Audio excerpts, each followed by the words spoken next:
You're listening to School Counseling Simplified, a podcast with easy-to-implement strategies for busy school counselors.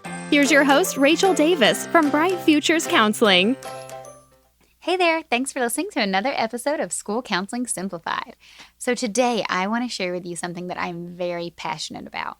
And if you've been listening to this podcast for quite some time, we haven't even had that many episodes, but if you've been listening to even one episode, you've probably heard me say that it is important to me that you know how to advocate for your position and your role as a school counselor. So it's super important to me because if you think about it, I think all educators get into the field for the same reasons, right? We want to help the kids and we want to make a difference. And I think being a school counselor is like the best job ever because not only do you get to make that direct impact and direct difference with so many students, and you get to in turn help their families, you get to help teachers with strategies they can use to help students. You just really have a huge reach. But it's also even better than being a teacher because you get to do all social emotional stuff. I feel like when you talk to teachers, and they became teachers because they want to help students, right? And there's so many teachers who are just wonderful and they really go the extra mile and find out about, the students' home life and the student stressors, and they really help their students on that social emotional level. But then they also have to, do all the academic instruction. Where we as the counselors have the sweet job, right? We just get to do the social emotional stuff. So that's why it's so great. And we also get more bathroom breaks and summers off, which I'm not going to lie, it's really great. I actually was talking to some counselors the other day and I was asking them their favorite part about their jobs. And, everyone's like, oh, the kids, I love helping the kids, which of course we all do, right?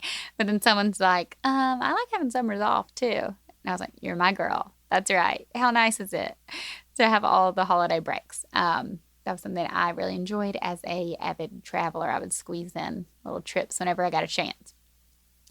But anyways, back to, you're probably listening to me say this and you're like, well, yeah, I want to help the kids and that is my favorite part of my job, but I have all these other tasks that I have to do that have nothing to do with helping kids.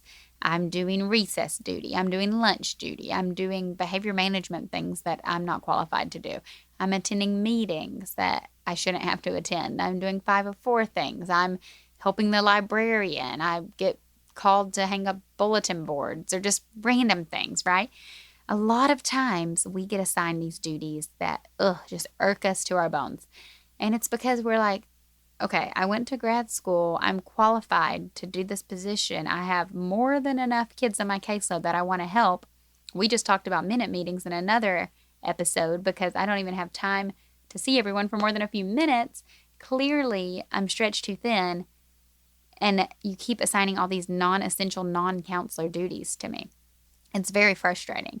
I know anytime I had to do a non-counselor duty, I would feel very frustrated and misunderstood and a little angry that they didn't understand or care to understand who I was or what my role was on campus. Fortunately, for the most part, had really good admin that I worked with who really understood the role of counseling and wanted to learn more and see how they could best support me. But every once in a while you get a teacher or a parent or something who just did not understand or did not care what you did. And it hurts your feelings, right? So, and that's what we're here to do, talk about feelings. So anyways, I know it can be lonely. A lot of times you're the only one on campus. You may not have, especially if you're at the elementary level or middle level, you may not have other counselors with you, right? Usually high school has more than one. As an elementary school counselor, I was always the only counselor on my site.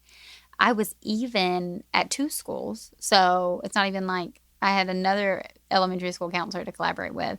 At my one district, it was nice. We did have a weekly counselor meeting where all the counselors came together from the district, and I just looked forward to that meeting so much because they were my people, right? Like we were on the same page and we could share ideas, and that was excellent. And if your district does not have that and you want that, you should suggest it because I really benefited from that meeting. It was just such a good time. But anyways, and then especially at the school, the K through 12 private school, I was the only counselor and I wasn't even in a district because it was like a private school, the one in Costa Rica. So I felt very isolated, very alone. And you don't have anyone to collaborate with, to share your wins with. I remember it was National School Counseling Week, and I promoted it myself, which always feels kind of weird. So I know I want to acknowledge that you may be feeling lonely or misunderstood and frustrated. And those are normal feelings to feel. So send me a message if you feel that way. Like, let's chat about it, because I know that you're not alone. I'm sure there's many of you who are. So, or in our Facebook group. If you're not a member of our Facebook group, I don't know if I've mentioned it yet on the podcast, but I do host a Facebook group called Bright Futures School Counselors. So it's facebook.com/groups/Bright Futures School Counselors. I'll link to it in the show notes, and I can send you a link also if you can't find it. But in there, let's get a conversation going. Let's get a real raw conversation going about if you're alone on campus. If so, maybe you love it. Maybe you're like, I like being independent and running the show. Or maybe you are feeling a little lonely, or maybe you're a mix of both. I would say I'm a mix of both, because I do like the independence. I like being able to plan my own thing. Like, I have been in situations where I come in at the ground floor and I have to plan the whole counseling program. And I actually secretly kind of like that, because then I get to design it exactly how I want to design it. It's almost like building a house, and you get to pick out all the doorknobs and customize everything, and set it up in a nice way for the next person, so when they transition in. But then there are the times when it would be really nice to have some other people to work with. So let's continue that conversation over there on Instagram or in the Facebook group, because I think it's important to acknowledge that. But a reason, so we're feeling lonely. We get all these all of these tasks dumped on us that are non-essential tasks. They're not counseling tasks, and we just feel frustrated. And then we don't have anyone who understands, because we're the only one on campus. So those are reasons why I want you to learn to advocate for your position, okay? So advocating for your position will let parents, teachers, staff, students, admin, your community, everyone know who you are and how you can help, because that's what you're there for, is to help. And it's so unfortunate when teachers feel like they don't have any support. They feel like they're all by themselves helping a behavior issue or a social emotional issue, and they're like, I don't have any support. And you're like, I'm here, but there's just a disconnect, right? There's like a miscommunication on what you do. Or if your principal, needs something and they don't know that you're qualified to do that. Or if a parent is struggling to pay for like an outside counselor because they don't even know their school has one for free, or, just an example. It's really beneficial. The more people that know about your position, the better. And job security. I mean, hello, you want a job, right? And you want to get asked back the following year. And I know in some districts, you get pink slipped and then you get asked back again, and it's just very stressful, and it's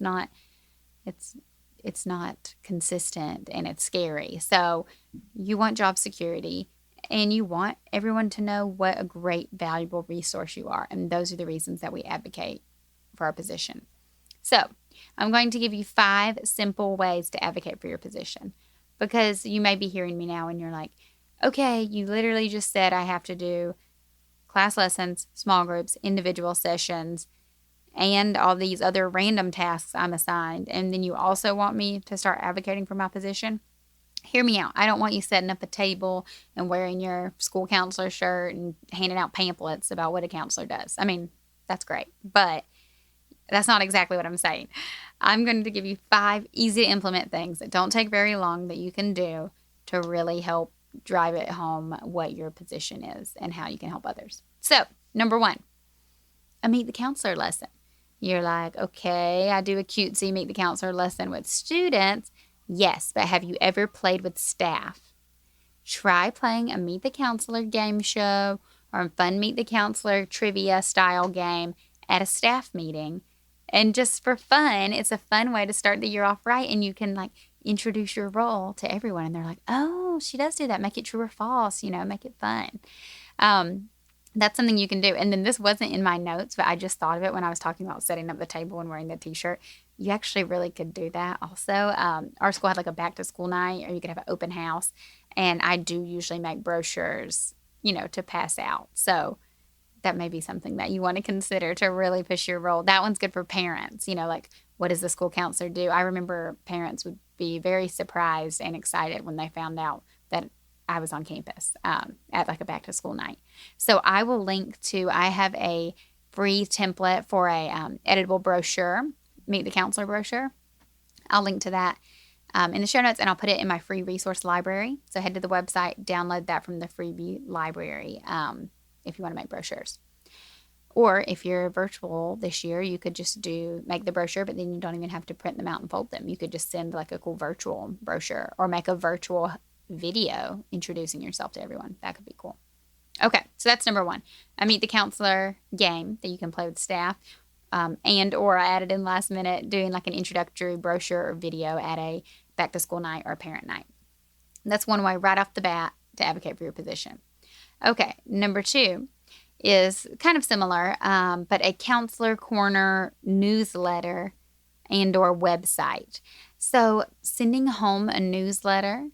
So whether your school has a newsletter that they're sending out quarterly or monthly, and you can put like a little blurb in there, a Counselor Corner, or if you can send your own newsletter out, that would be great. Again, this can be paper or virtual.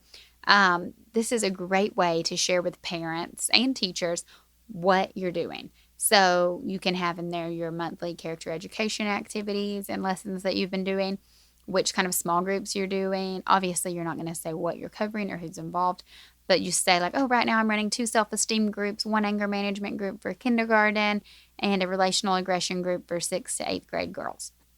Something like that. A parent could read that and say, whoa, my 7th grade daughter would really benefit from a relational aggression group. Or they might say, what's relational aggression? I'm going to contact the counselor and find out more about this. So it's a great way just to show the services that you provide. And you get to brag on yourself a little bit, right? You can also use this newsletter to use like some educational material. So like parent education type things. So if this would be more for if you have your own newsletter versus if you just have a small blurb in the school newsletter. But if you have your own, you could get in there and you can, teach them something. Tell the parents about the zones of regulation and how they can talk to their students at home, their children at home, about the different colors that they're feeling.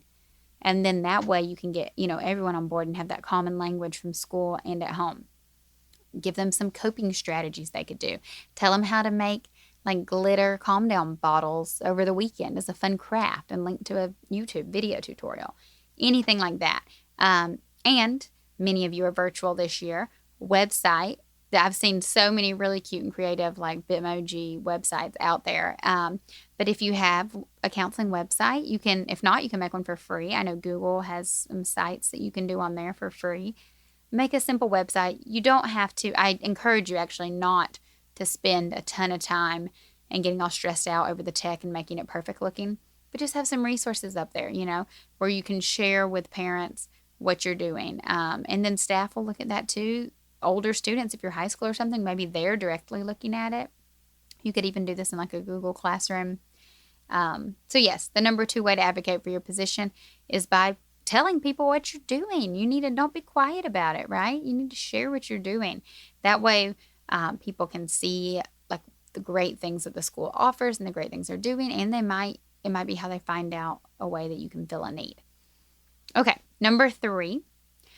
So ASCA, American School Counselor Association, probably already knew that, but they have a website that has a handout, PDF handout, and I will link to this in the show notes. And this is a handout that says what is a counselor duty and what is a non-counselor duty. Okay, so am I telling you to print this out and to go to your principal and to say, actually, sir, that's not one of my duties? Yeah, I'm actually telling you to do that, and it is scary, I know. So if you're listening to this and you're a brand new counselor, perfect. Right off the bat, you have those first meetings with your admin. Take this in. I mean, it's credible. It's from ASCA. And show them these are my counselor duties. These are my non-counselor duties. Just kind of talk to them about what the expectation is, what's expected of you in your role. And you can right off the bat get a really good framework laid out for what tasks that you are willing to do and what you are not willing to do. Now, if you are a seasoned counselor, if you've been doing this for a few years, if you're returning to your school, for the 3rd year or something, this would be a little tricky, especially if you've already been doing some of those non-counselor tasks. And then you're like, yeah, I'm not going to do those anymore because I found this worksheet this crazy girl on a podcast told me about, so I'm not going to do those anymore. That might not go over well. And I'm not even saying even if you are a brand new counselor, that your admin will be like, oh, you know what? You are right. We're not going to have you do that lunch duty because you should be seeing the small groups. That's probably not going to happen. You are still going to have to probably do some duties and things like that. Because, teachers usually have to do duties too. And unfortunately, sometimes there's not enough support staff to do all the things, depending on the size of your school.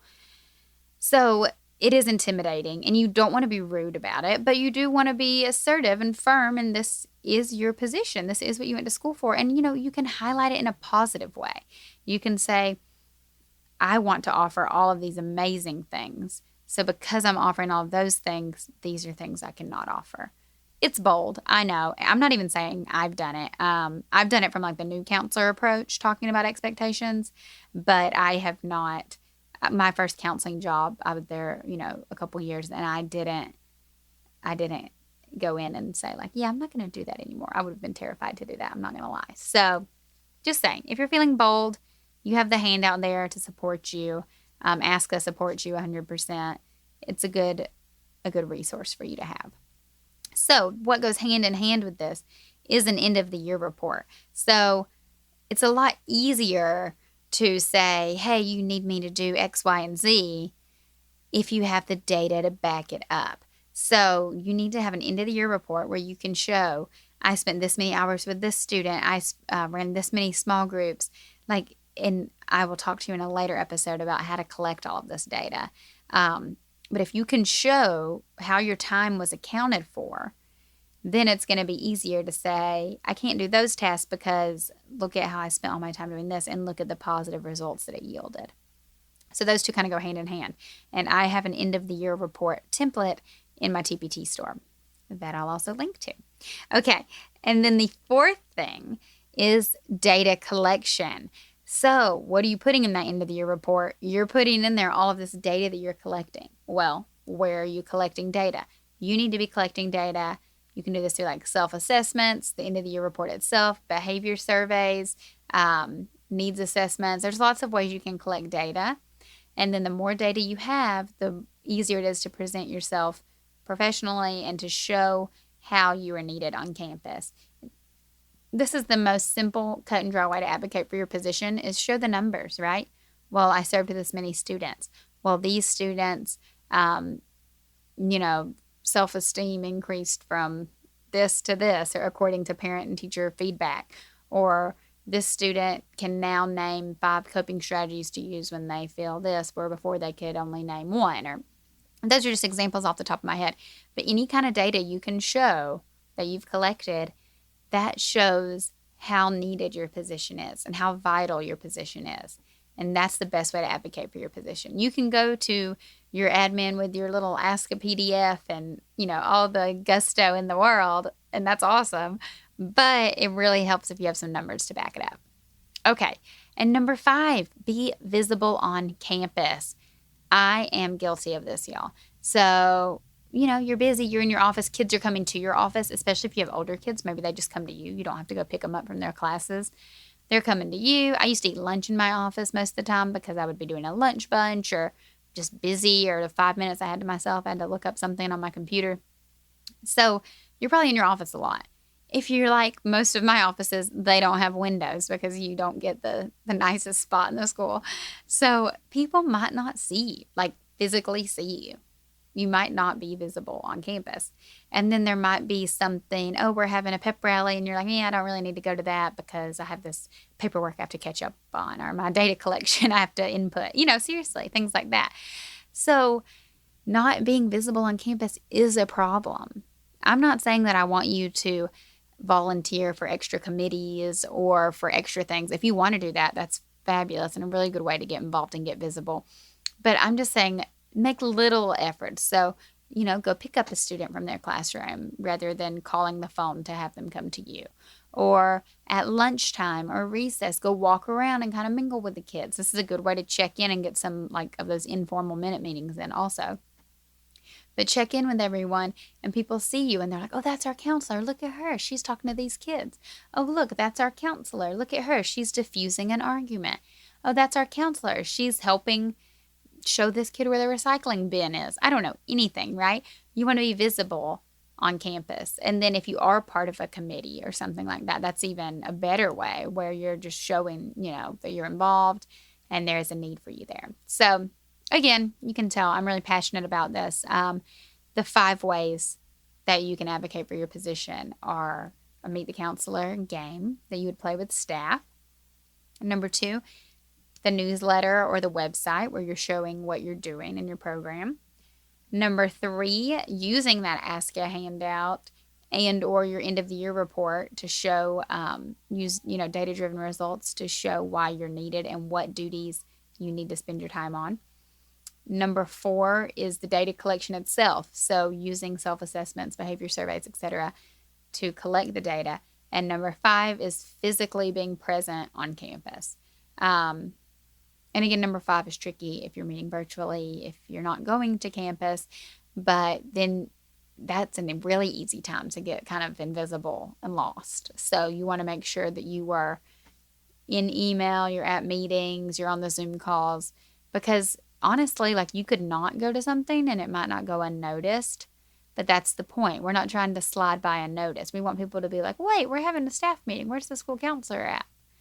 So even if you don't want to go to all those staff meetings, I know they are sometimes boring, but it's important that you're there. So that's the way you can advocate for your role and your position as a counselor, because you are awesome. And again, I know you might be feeling isolated in your position, but know that you are awesome and you have true value. And if you don't feel that way, please join us in our Facebook group or chat with me over on Instagram so you can know that you are not alone and we can at least collaborate virtually if you're by yourself at your site. Okay, talk to you next time. Thanks for listening to School Counseling Simplified. You can find the links from today's episode in the show notes. If you'd like to connect with Rachel, she's on Instagram and Teachers Pay Teachers at Bright Futures Counseling. Be sure to subscribe to the podcast so you don't miss any episodes of School Counseling Simplified. Talk to you next week.